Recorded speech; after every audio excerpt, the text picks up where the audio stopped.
దేవుడు బైబిల్ ద్వారా నీతిమంతుడు అని సర్టిఫై చేయాలి అంటే వాళ్ళకు ఉండాల్సిన ప్రథమమైన లక్షణం ఏంటో తెలుసా? నిరంతరము వాక్యానికి భయపడటం, వాక్యానికి ఒక్కటే భయపడటం.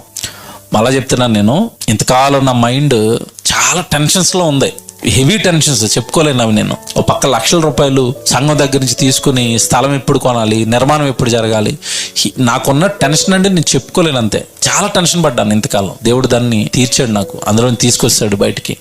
ఇప్పటి నుంచి నా ఫోకస్ అంతా వాక్యం. విందురు పాఠాలు అయిపోయింది, పని అయిపోయింది. పని ఉన్నంత కాలం పని చేయాలి. పని అయిపోయిన వెంటనే మన జీవితకాలం మనం ఏమి నేర్చుకుంటూ ఉండాలంటే వాక్యం, వాక్యం, వాక్యం, నిరంతరం వాక్యం. అందరి మనసులో ఇప్పటి నుంచి ఉండాల్సింది ఒకటే, వాక్యం. పని అయిపోయింది, పని జరిగించేసాం. ఇప్పటి నుంచి మన ఆలోచన అంతా వాక్యం పైన. బైబిల్ అలా నేర్చుకోవాలి, వాక్యం అలా నేర్చుకోవాలి, కొత్త సంగతులు ఏమి నేర్చుకోవాలి, ఎవరికి సువార్త చెప్పాలి, ఎవరిని సంఘంలోకి నడిపించాలి, ఎవరికి సత్యం చెప్పాలి, అందరికి చెప్తున్నాను. ఫోకస్గా ఇప్పటి నుంచి సువార్త.